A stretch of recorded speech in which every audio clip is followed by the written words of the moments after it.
मंच पर विराजमान संत गुरुजन,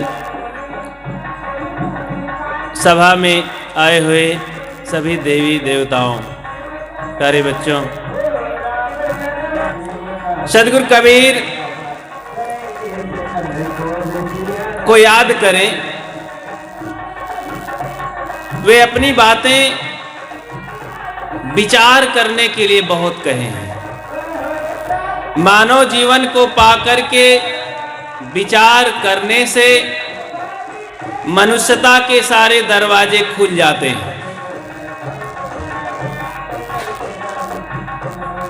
क्योंकि मनुष्य ही विचार प्रधान प्राणी है और कोई पशु पक्षी प्राणियों में विचार शक्ति नहीं है।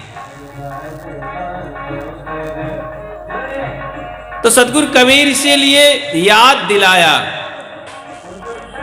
कर विचार विकार परिहर तरण तारण सोए, कहे कबीर भगवंत भजनर दुतिया और न कोय।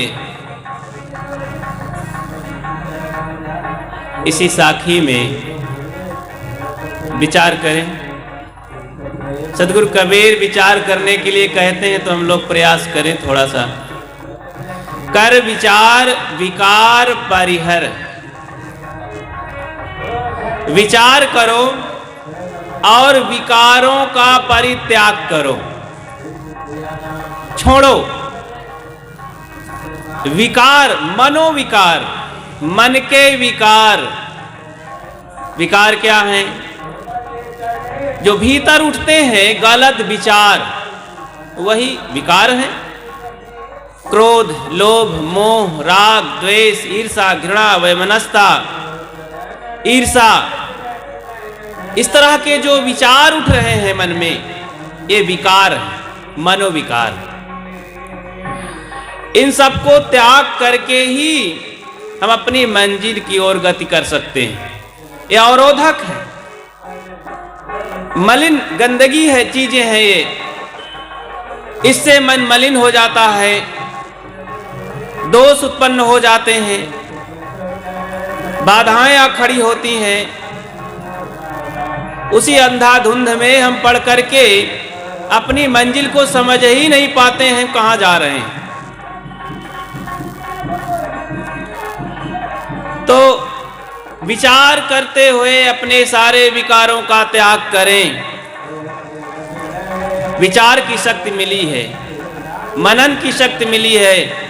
मननात् मनुष्यः, मनन के कारण ही हम मनुष्य कहला सकते हैं, अन्यथा मानव की देह भर है बस। मनन करके अपने रास्ता को कायम करें, सही मंजिल की ओर चल पड़े कि मानव जीवन साधन धाम है, मुक्ति का द्वार है, ये सीढ़ी है। अपने मुक्ति मंजिल तक पहुंचने के लिए, इधर उधर भटकने के लिए नहीं। विचार एक ऐसी शक्ति है, एक ऐसी ताकत है, एक ऐसा मार्ग है कि हम व्यवहारिक और आध्यात्मिक क्षेत्र में अपनी सही मंजिल कायम कर सकते हैं। विचार करें, अपने घर को हम स्वर्ग बना सकते हैं। सारे दोष दुर्गुणों को छोड़ करके मानव जीवन को देवता, परमात्मा, ईश्वर की स्थापना कर सकते हैं अपने जीवन में। दानवता, अमानवता को छोड़ सकते हैं, सारी गंदी आदतों को छोड़ सकते हैं। अब ना छोड़ें तो कौन पीछे पड़ा है? नहीं छोड़ सकते। अगर तुम चाह लो तारे गगन के तोड़ सकते हो, अगर तुम चाह लो तूफान का पथ मोड़ सकते हो, अगर तुम चाह लो विश्व के इतिहास में अपने सुयश का एक नव अध्याय भी तुम जोड़ सकते हो। और ना चाहो तो तम्बाकू भी नहीं छोड़ सकते हो। न चाहने पर तो तंबाकू भी नहीं छूटेगी। इसलिए हम चाहें, इस चाहना को तो बनाएं कि हम छोड़ें। कुछ चाहनाएं, कुछ इच्छाएं मनुष्य को बर्बादी की तरफ ले जाती हैं। कुछ इच्छाएं, चाहनाएं मनुष्य का उत्थान कर देती हैं। आप सबने यहाँ चाहना बनाई, इच्छा बनाई, तब तो यहाँ तक आ सके सत्संग में। चले वहाँ सत्संग सुने, बैठे, संतों के दर्शन, उनका भजन। ये इच्छा है, ये चाहना है। इस चाहना को बनाना पड़ता है। और ऐसी ऐसी चाहनाएं बनती हैं जिनको जीवन में कोई जरूरत नहीं है, वो अनायास आ जाती हैं। कुछ चाहते हुए भी मन बरबस उधर और उधर बनता है, रोकता है, नहीं उधर मत चलो। तो अपनी आत्मिक शक्ति लगा करके उस चाहना को मजबूत बरकरार रखो और उधर गति करो, चलो। धीरे से मन फिर सिकुड़ जाता है, कमजोर पड़ता है। हमें रोकते रोकते, गिराते गिराते मन पहलवान हो गया है। अब मन को कमजोर करना है, अपनी आध्यात्मिक शक्ति मजबूत करनी है। कब तक आखिर हम हारते रहेंगे मनोविकारों से? बिना मनोविकारों पर विजय प्राप्त किए हम इंसान नहीं कहला सकते, सुख शांत की ओर नहीं बढ़ सकते, अपने दोषों को नहीं छोड़ सकते। हम बंधे हैं अनेक बंधनों में, फिर भी बिना जाने ये मन को ऐसा मंत्री बना दिए हैं कि मन कहता है अरे ऐसे ही रहो, मस्त रहो, खाओ पियो, मौज करो, इन सब सत्संग के चक्कर में मत पड़ो। सब महात्माओं का कहना सुनने का काम ही है। तुम अपना काम करो। अपने क्या कमी है? खाने पीने के लिए सारी सुविधाएं, हम बहुत बड़े पोस्ट पर हैं, पढ़े लिखे हैं, विद्वान हैं, दूध पूत से सब लोग फल फूल रहे हैं, क्या दिक्कत है? इस तरह मन दहाड़ता है और हमें आगे बढ़ने नहीं देता है। दुख से छूटने का नाम नहीं लेते हैं। हम स्वयं बंधे हैं, फिर भी कहते हैं नहीं, हम किसी बंधन में नहीं हैं।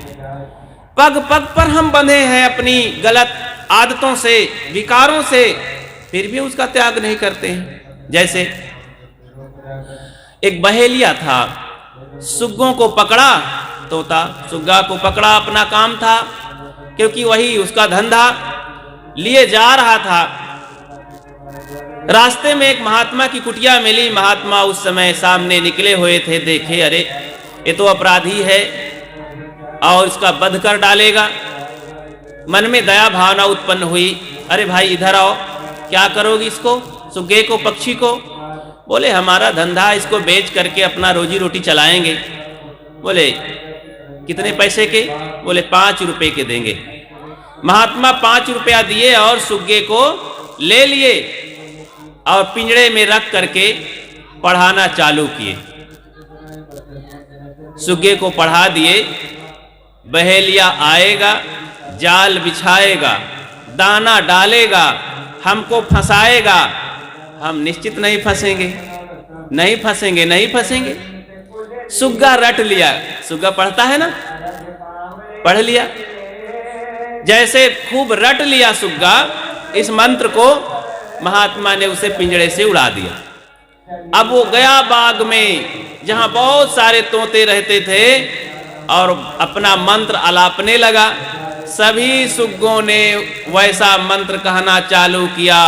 बहेलिया आएगा, जाल बिछाएगा, दाना डालेगा, हमको फंसाएगा, हम नहीं फंसेंगे, नहीं फंसेंगे, नहीं फंसेंगे। सभी सुग्गों ने ऐसा मंत्र अलापने लगे। अब इधर एक बहेलिया आया, जाल बिछाया भी नहीं, सुन करके अवाक रह गया। अरे ये तो सब पढ़ लिख लिए, सारे सुग्गे होशियार हो गए, अब तो हमारा धंधा चौपट हो गया। कोई सुनने वाले नहीं, कोई फंसने वाले नहीं। उदास हो करके वो बहेलिया चला गया घर। घर में गया, उसके बूढ़े पिता ने पूछा क्यों, कुछ जुगाड़ लगा, कुछ धंधा में कामयाब हुए? कहें पिताजी अब तो हम लोग सब चौपट हो गए, कोई पक्षी सुग्गे फंसने वाले नहीं, वो सब पढ़ लिए यूनिवर्सिटी में। अब तो बहुत होशियार हो गए, कहते हैं बहेलिया आएगा, जाल बिछाएगा, दाना डालेगा, हमको फंसाएगा, हम नहीं फंसेंगे, नहीं फंसेंगे। अब तो वो होशियार हो गए, बुद्धिमान हो गए, कहाँ फंसने वाले, हमारा जाल बेकार, हम बेकार। पिता बूढ़ा था, वो विचारवान था, विचार किया कि अरे ये सुग्गे रटंत होते हैं, शब्द रटते हैं, मूर्ख क्या जाने। उसने अपने बच्चे को डांटा, बेटे को, जा जाल बिछा के देख तो, दाना डाल तो। तब देखते हैं लड़का गया, वो बहेलिया जाल बिछा दिया, दाना बिखेर दिया और दूर डोरी खींच करके झाड़ में बैठ गया एक पर्दे में। सारे सुग्गे वृक्ष से उतरे और दाना चुंगने लगे और कहे चले जा रहे हैं बहेलिया आएगा, जाल बिछाएगा, दाना डालेगा, हमको फंसाएगा, हम नहीं फंसेंगे। डोरी खींचा, सभी सुग्गे, सैकड़ों सुग्गे फंस गए उसमें। फिर भी आलाप रहे हैं मंत्र को, बहेलिया आएगा, जाल बिछाएगा, दाना डालेगा, हमको फंसाएगा, हम नहीं फंसेंगे, नहीं फंसेंगे। बहेलिया बहुत खुश हुआ, दौड़ करके सारे सुग्गों को जाल में डोरी कस दिया, गांठ लगाया और एक झटका लगाया, पीठ पर लेकर चल दिया। फिर भी सुग्गे सब आलाप रहे हैं, बहेलिया आएगा, जाल बिछाएगा, दाना डालेगा, हमको फंसाएगा, हम नहीं फंसेंगे। बाजार में ले जाकर के बेचने लगा, फिर भी वहां आलाप रहे हैं। अंततः सब मारे जाते हैं। ऐसे ही हम सब लोगों की दशा है, मनोविकारों में फंसे हैं, माया जाल में फंसे हैं, अपने गंदी आदतों में फंसे हैं। फिर भी बड़ा अहंकार है कि हम बहुत होशियार हैं, बहुत बुद्धिमान हैं और हमारे में कोई बंधन नहीं है। समझना होगा, सूक्ष्म बंधन है, परत पर परत जमी हुई है बंधनों की। हमें एक एक परत उगाड़ करके निकालना होगा और फाड़ के फेंक देना होगा। शुद्ध बुद्ध जब चेतन आत्मा रहेगी, वही परमात्मा है। वहां तक पहुंचने के लिए हमें पहले शुद्ध होना पड़ेगा। दर्शन को दिल चाहिए तो दर्पण मांजत रहिए, दर्पण में लागी काई तो दरस कहां से, बोल दिया करें भाई। सदगुरु कबीर का ये सरल वाक्य है कि दर्शन करना चाहते हैं, परमात्मा दर्शन, तो दर्पण को पहले मांजें, साफ करें। आपके घर में जब दर्पण होता है, उस पर धूल जमा होती है तो चेहरा दिखाई नहीं देता है।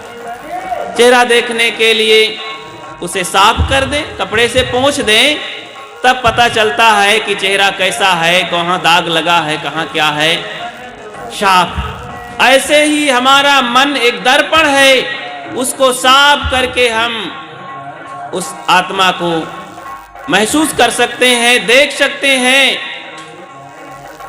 मल विक्षेप आवरण के पर्दे पड़ गए हैं। खान पान सोच विचार अनेक मान्यताओं का बंधन है, पर्दा है, उसे फाड़ फेंकना होगा। बिना विवेक भटकत फिरे पकड़ शब्द की छाह, विवेक करना होगा। इसलिए सदगुरु कहते हैं कर विचार विकार परिहर। विचार करो और विकारों का त्याग करो। इस क्रोध ने, इस लोभ ने, इस मोह ने हमारा सत्यानाश किया सदा से। यही तो नरक के दरवाजे हैं, इन्हीं में हम सब पड़े हैं। बचपन से बुढ़ा गए, क्रोध बढ़ता ही गया, उसका परसेंटेज कम नहीं हुआ। सभी लोग जानते हैं, होशियार हैं। कल्याण के लिए, उद्धार के लिए सबके पास सामग्री है, किसी पास कम नहीं है। कल्याण भर के लिए सब जानते हैं। कौन नहीं जानता है कि क्रोध आग है, बर्बादी का घर है।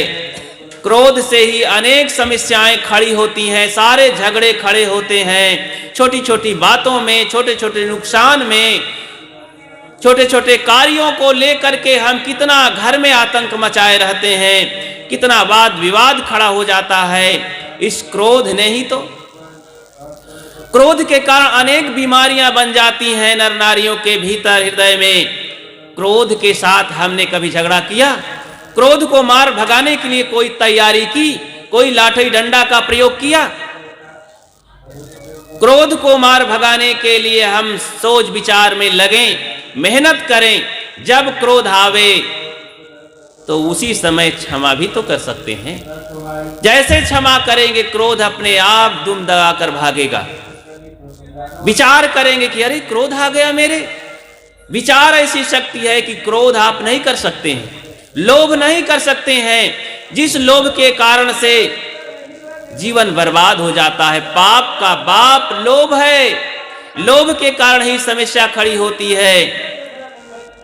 लोभ के कारण थोड़े थोड़े चीजों के लिए घर में, भाई भाई में, पिता पुत्र में, सास बहू में झगड़ा ठना रहता है, पड़ोसी में झगड़ा ठना रहता है।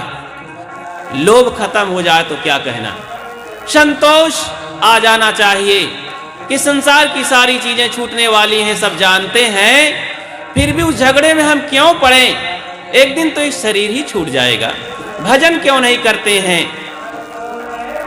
भजन एक बहुत महत्वपूर्ण जीवन का अंग है सुख पाने के लिए, और ये भी विचार से ही आता है।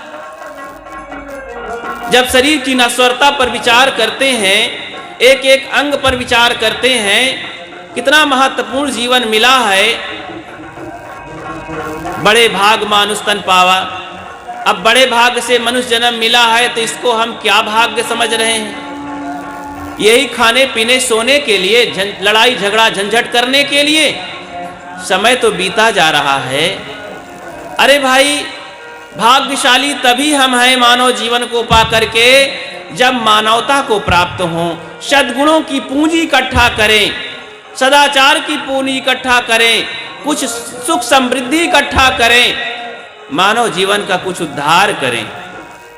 यहां तो हम धोखा खाते हैं, हर समय सुबह से ही धोखा खाना आरंभ कर देते हैं। अरे कोई अज्ञानी नहीं, बड़े बड़े ज्ञानी, बुद्धिमान, धनी, संपन्न, पढ़े लिखे लोग भी धोखा खाते हैं। राजा रंक सभी धोखा खाते हैं, पछताते हैं। इस पर भी एक बात याद आती है। एक बहेलिया था, वो भी सुग्गा पकड़ लिया और आगे चला जा रहा था।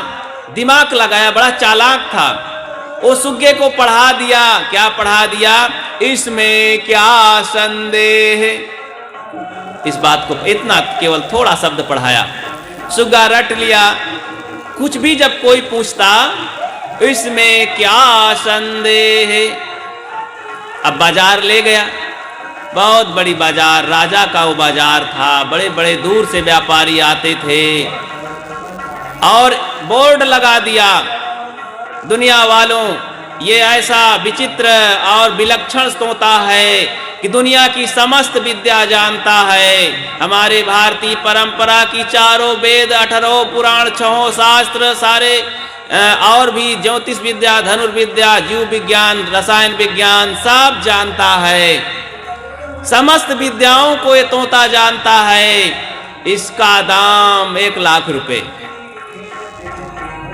दाम सुनकर के तो साधारण लोग चले ही जाते, फिर भी लोग उत्सुक होते। कई लोग आते, बोले भाई हम सुने हैं कि आपका तोता 1 लाख रुपए का। हाँ हाँ, इतना विद्वान तोता, इतना तो कहीं धरती पर कोई प्राणी नहीं है, तो ये साधारण तोता थोड़े है। लोग सोचते ऐसा तो नहीं हो सकता।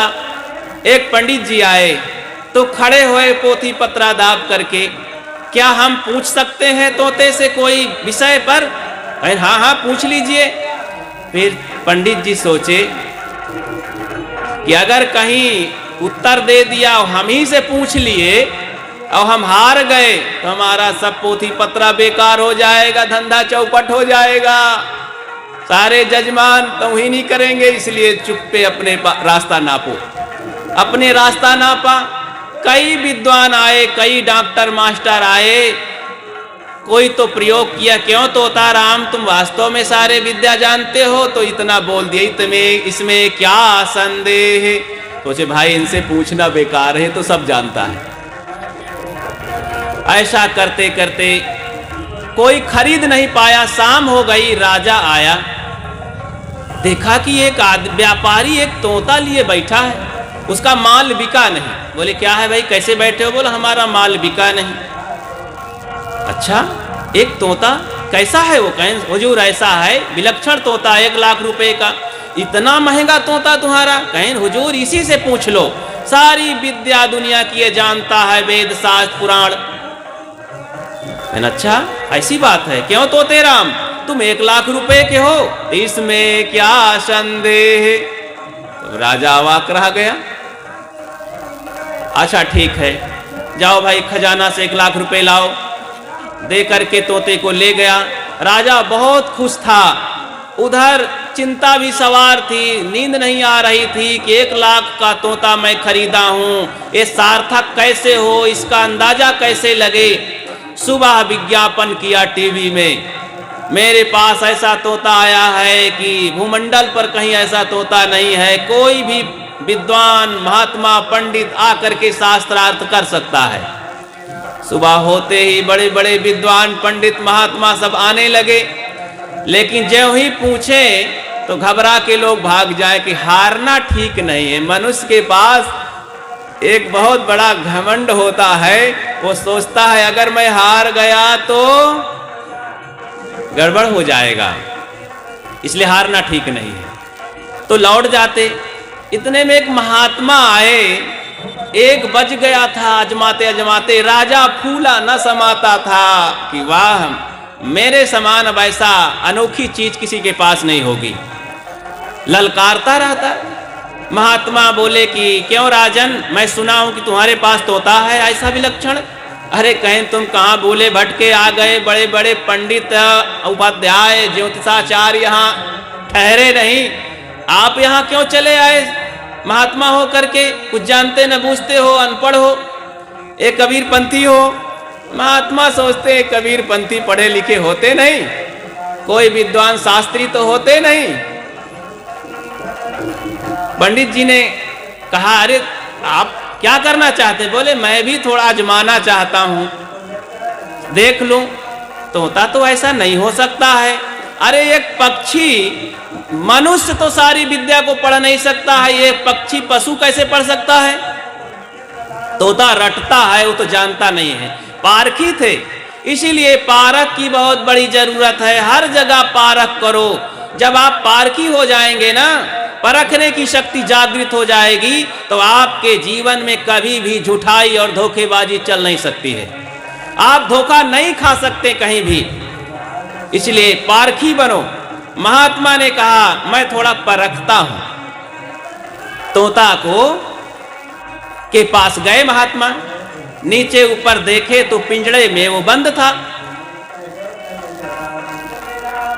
उस राजा से पूछा क्यों राजन, वास्तव में विद्वान? कहें हाँ हाँ पूछो, बात कर लो, आए हो तो देख लो तुम भी। महात्मा ने कहा क्यों तोताराम तुम कुछ जानते हो? बोले इसमें क्या संदेह? कहें ठीक है, संदेह तो मुझे है। रामायण की बाल कांड की एक चौपाई सुनाओ। तो तोता कहता इसमें क्या संदेह? कहें भाई मैं चौपाई पूछ रहा हूं, मुझे संदेह है तुम वही। अच्छा चलो छोड़ो, गीता के 18वें अध्याय का एक मंत्र सुनाइए श्लोक।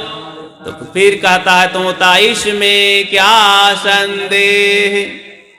कहें चलो भाई ठीक है, गीता रहने दीजिए, हमारे बीजक की सुना दीजिए, पहली रामायणी की पहली लाइन सुना दीजिए। कबीर साहब की रामायणी बड़ी फेमस है। तो तोता कहता इसमें क्या संदेह? कहें बड़ा मुश्किल है यार तोता राम, क्या तुम नहीं जानते हो क्या कुछ? तो बोला इसमें क्या संदेह? तब महात्मा ने कहा राजन तुम्हारा तोता बेवकूफ है, कुछ नहीं जानता है, ये रटा भर है, एक शब्द रटा है। क्या बात करते हो महात्मा, मेरा तोता इतना विद्वान, बड़े बड़े पंडित सब लौट गए, ज्ञानी लौट गए। कहीं नहीं नहीं, मैं कहता हूं ये कुछ नहीं जानता, केवल एक शब्द रटा है, इसमें क्या संदेह? तो आधा टेम्परेचर राजा का गिर गया 50%। फिर आया तोते के पास, क्यों तोते राम, तुम कुछ नहीं जानते हो? तो तोता कहता, इसमें क्या संदेह। तब माथे पर हाथ रख के कहते हैं, राजन 1,00,000 रुपया मेरा पानी में चला गया। तो बोले, इसमें क्या संदेह। तब राजा बहुत गुस्से में आया, पिंजड़े को उठा के उधर फेंका तोते सहित। मैं बड़ा धोखा खाया, बड़ा पश्चाताप करने लगा राजा कि मैं राजा होकर के इतना बड़ा आदमी, हजारों को नचाने चराने दंडित करने वाला, आज एक पक्षी से, एक छोटे अनाड़ी व्यापारी से हार गया, धोखा खाया। बहुत पश्चाताप करने लगे। महात्मा समझाए कि राजन ये तुम ही नहीं, सदा से मनुष्य धोखा खाता रहा है, न जानी कहां कहां ये धोखा खाता है। धोखा खाना तभी बंद होगा जब हम विचारवान होंगे, पारखी बनेंगे, परख परख करके। अरे शास्त्रों में हम धोखा खा गए, इन तमाम ज्ञानी महात्माओं पंडितों से धोखा खा गए, पूजा पाठ के दरमियान धोखा खा गए, खाने पीने के रास्ते में धोखा खा गए, चाल चलन में धोखा खा गए। सब तरफ तो धोखा ही खाते हैं ना। खाने पीने को पता नहीं क्या खाते चले जा रहे हैं, अखाद्य है कुखाद्य है, क्या है, खाते चले जा रहे हैं। और सहयोगी संसार में बहुत हैं, माता पिता भाई बंधु मित्र लोग ही सहयोगी बन जाते हैं धोखा कराने में, गिराने में। कहते हैं, भाई अभी कल साहब बता नहीं रहे थे, जो ना पिए गांजा की कलियो लड़का से लड़की भली। ले यार, सुरती फुर्ती मांगे ना, इसको खाओ तो जरा। तो गलत चीज खिलाने में, गलत चाल चलाने में आपके पास जरा सी कोई तकलीफ है, तमाम भूत प्रेत ओझा पंडा नाउत की तरफ रिझाने वाले, गिराने वाले मिल जाएंगे। यार जरा फुकाओ थुकाओ, देखो झराओ फुकाओ तो उनको दिखा दो, उनको दिखा दो। एक ज्ञानी जी हैं, एक पंडित जी हैं, एक ओझा जी हैं, वहां चलो दिखा दो, तबीयत ठीक हो जाएगी। कहां कहां भागते रहते हैं, धोखा खाते रहते हैं। कब ये धोखा खाना बंद होगा? सदगुरु कहते हैं, करहु विचार तो सब दुख जाई। एक दुख नहीं, 2-4 दुख नहीं, सब दुख चला जाएगा अगर विचार करेंगे तो। करहु विचार तो सब दुख जाए। इसलिए विचारवान बने, विवेकी बने, पारखी बने, परख परख करके अपने जीवन में आगे बढ़ने का प्रयास करें। तो बंधुओं, सदगुरु कहते हैं, करहु विचार तो सब दुख जाई, झूठा परिहर केर सगाई। और मैं कह रहा था, कर विचार विकार परिहर तरण तारण सोए। तरण और तारण आगे शार्ट में कह दूं, तरण और तारण। आप जब विचारवान होकर के थोड़ा विचार के मार्ग में चलेंगे तो आप देखेंगे कि आप अपने को पवित्र करके तरण हो जाएंगे। अलग से आपको कहीं तर जाने के लिए गंगा नहीं जाना पड़ेगा और कोई और पाठ पूजा नहीं करना पड़ेगा। आप स्वयं तरण हो जाएंगे। तब क्या हो जाएंगे? दूसरे को तारने लायक भी हो जाएंगे। तरण और तारण दोनों हो जाएंगे। कहें कबीर भगवंत भजनर। सदगुरु कबीर फिर नीचे अपनी मोहर मारते हुए कहते हैं कि आए नर मनुष्य, तू नारायण है। वो कस के ललकारते हैं, तू मनुष्य है, अरे तू नर है, अपने आप का भजन कर, गुरु का भजन कर, आत्मचिंतन कर, द्वितीय और न कोई, और कहीं दूसरा नहीं है। कहां भागता है तू? किसका सुमरण करता है? तू अपने को जान। पूरब दिशा हरि को बासा, पश्चिम अल्लाह मुकामा, दिल में खोज दिलहिमा, खोजो यह करीमा रामा, हृदय बसे तही राम न जाना। अरे भाई, हृदय में रमने वाले राम को, उस अंतरात्मा निवासी परमात्मा को समझो, खोजो। इसका दर्शन तभी होता है। वही बात, जब दर्शन को दिल चाहिए तो दर्पण मांजत रहिए। हो हुजूर ठाड़ कहत हो अब तय संभर संभार।